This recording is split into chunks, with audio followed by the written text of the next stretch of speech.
साथ विराम देते हुए हमारे मध्य में श्री भागवतानंद जी, जैसा कि हमने आपके सामने ये कहा कि शास्त्र निष्ठा का ऐसा मूर्तिमंत रूप, जब हमने पहली बार आपके शाब्दिक स्वरूप से हमने आपको जानना प्रारंभ किया तो हम सत्य बताते हैं, हमको ये लगा कि सनातन को सनातन क्यों कहा जाता है, इस प्रश्न का कहीं उत्तर होगा।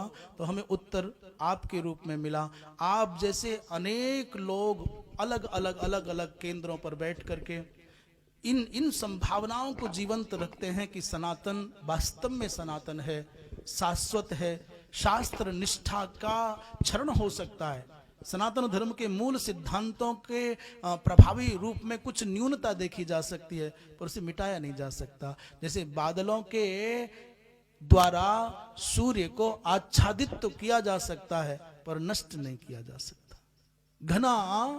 घना कोहरे का आडंबर सूर्य की प्रभा को मंद तो कर सकता है, पर कभी नष्ट नहीं कर सकता। एक समय जब आएगा, सूर्य अपने पूरी रौ में प्रकट होगा तो सारे घटाटोप, सारे भ्रम सब अपने आप शांत हो जाएंगे। ये बारंबार आता है उतार चढ़ाव। जब जब कभी कभी क्षरण होता है धर्म की मर्यादाओं का, तो भगवान किसी ना किसी विभूति के रूप में इस धराधाम को धन्य करने के लिए पधारते हैं, और फिर धर्म की मर्यादाएं पूर्व रूप में अक्षुण्ण होने लग जाती हैं। तो अपनी अपनी कलाओं से, अपनी अपनी क्षमताओं से अनेकों महापुरुष धर्म के इस महावृक्ष को सींचते हैं। उन्हीं में हमारे बीच में भागवतानंद जी हैं। अवस्था भले ही कम हो, पर उनकी शास्त्र निष्ठा, उनकी ऋषि परंपरा का स्मरण कराती है। हम आपसे भी अनुरोध करेंगे कि समय की तो कोई बाध्यता यहाँ वाले लोग बतावें, पर अपने ज्ञान के समुद्र में से कोई एक पवित्र मोती जो जीवनोपयोगी हो सब लोगों के, वैसा कोई बहुत संक्षेप में सार गर्भित उद्बोधन दे करके इस सभा को आप आह्लादित करें। हमारे बीच में भैया ऋषि तिवारी जी बड़े विद्वान हैं, बड़े अच्छे संस्कृत के कवि भी हैं। आप भी पधारे, हम आपका भी स्वागत करते हैं, आपके समग्र परिकर का स्वागत करते हैं। हर हर महादेव।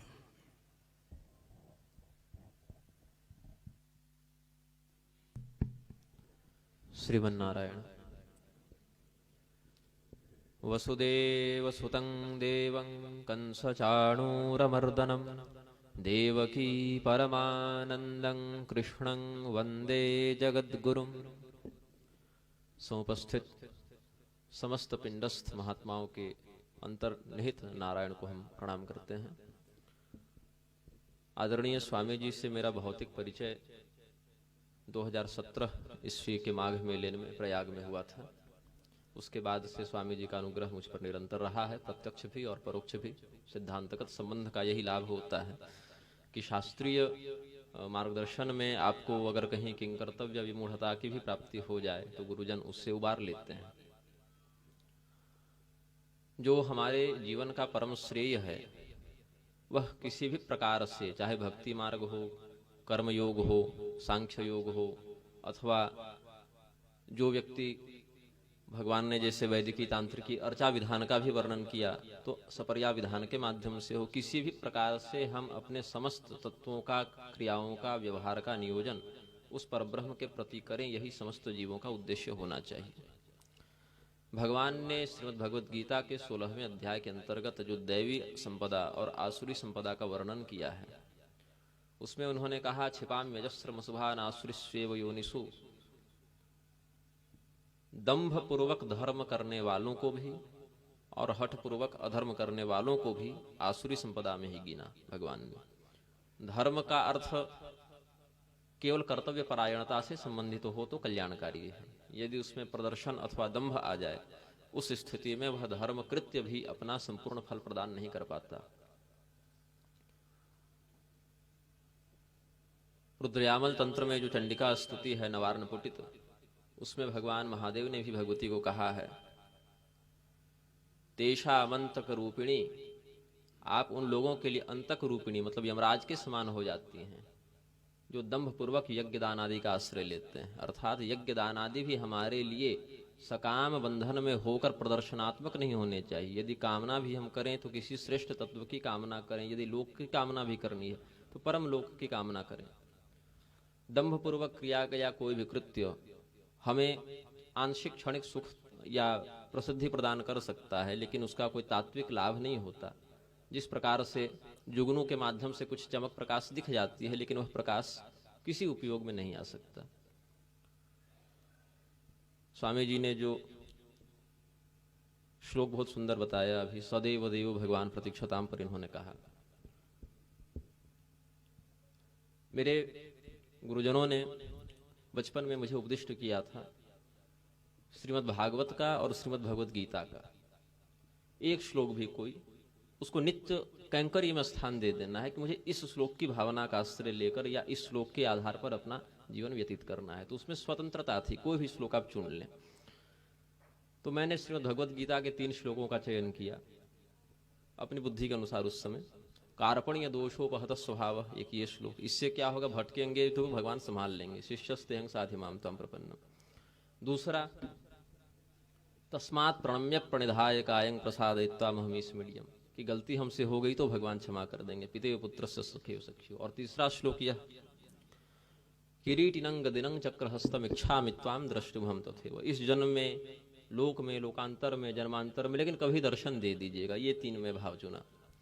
और श्रीमद् भागवत के 3 श्लोकों का चयन किया जो मेरे नित्य पाठ में भी सम्मिलित हैं, त्रिकाल में सम्मिलित हैं। सदैव देव भगवान प्रतीक्षताम, जो पितामह भीष्म का भाव रहा कि भगवान हमारी प्रतीक्षा करें जब तक हम इस भौतिक शरीर का परित्याग न कर दें। दूसरा, त्रिभुवन कमनं तमाल वर्णम, भगवान का ध्यान हो गया। और इन 5 के बाद जो अंतिम हुआ, कायेन वाचा मनसेन्द्रियर्वा, तो हम यह समझते हैं कि किसी भी प्रकार से अपने समस्त कर्मों का परम तात्विक नियोजन पर ब्रह्म में करने से वह हमें कर्मानुबंध से बचा लेते हैं। कर्मानुबंध ही पुनर्जन्म का निमित्त बनता है। और कर्मानुबंध से यदि बच गए, कर्म से तो छूटेंगे नहीं। क्यों नहीं छूट सकते? नहीं कश्चित क्षणमपि जातु तिष्ठत्य कर्मकृत, बिना कर्म किए तो नहीं रह सकता कोई भी चेतन। सगर चेतन अधिष्ठान का देह से संबंध बन गया तो क्रियाएं स्वतः घटित हो ही जाएंगी। लेकिन हम यह कर सकते हैं उसमें, पद्म पत्र मीमांभसा, जैसे कमल में रहता हुआ भी कमल का पत्र जल में रहता हुआ भी कमल का पत्र लिप्त नहीं होता। यस्य नाहंकृतो भाव बुद्धि यस्य न लिप्यते, तो उस स्थिति में कर्तव्य समझकर कर्म को करते हुए, और कदाचित हमने उसमें आसक्ति बना ली तो उस फल का भी नियोजन भगवान के प्रति करते हुए हम कर्मानुबंध से अपने आप को बचा सकते हैं। और फलतः सद्य मुक्ति या क्रम मुक्ति, किसी एक में अपना स्थान नियुक्त करके और परम श्रेयस की सिद्धि कर सकते हैं। तो स्वामी जी ने जो आज श्रीमद् भागवत के प्रसंग का वर्णन किया, पितामह भीष्म का उन्होंने पुत्र भाव से, शिष्य भाव से और भक्त भाव से, भावत्रयी से इन्होंने जो निरूपण किया, एक पुत्र के रूप में उन्होंने जो आदर्श प्रस्तुत किया, एक शिष्य के रूप में और एक भक्त के रूप में, जन्मदाता के प्रति, शिक्षादाता के प्रति और मुक्तिदाता के प्रति जो उन्होंने व्यवहारगत आदर्श प्रस्तुत किया, हम सभी उनका अनुसरण करते हुए महाभागवत। अच्छा, भीष्म पितामह का कितना बड़ा आदर्श है कि बाकी किसी के लिए कोई श्राद्ध पिंड तर्पण आदि का अलग से नहीं हुआ, लेकिन भीष्म तर्पण के लिए एक अलग से विधान बनाया गया, भले वो हमारे कुल उत्तरादि की न हो। अपुत्राय जलम दद्याद् वरं भीष्माय वर्मणे, तो हम कहते हैं यह उनका एक व्यापकत्व हो गया कि वह थे किसी भी कुल के, थे किसी भी गोत्र के, व्याघ्रपद गोत्राय, तो भिन्न कुल गोत्र आदि का होकर भी उन्होंने उस परम तत्व के प्रति जो निष्ठा दिखाई, उससे हम सभी कृतज्ञ हैं और उस कृतज्ञता के कारण हम उनके प्रति तर्पण आदि का भी विधान करते हैं। तो महापुरुषों के चरित्र से शिक्षा ग्रहण करते हुए हम यथाशक्ति, यथा समय, यथा संस्कार उसका अनुपालन अपने वर्णाश्रमोचित मर्यादा के संविधान में रहते हुए करें, ऐसी हमारी मंगल कामना है। श्रीमन्नारायण।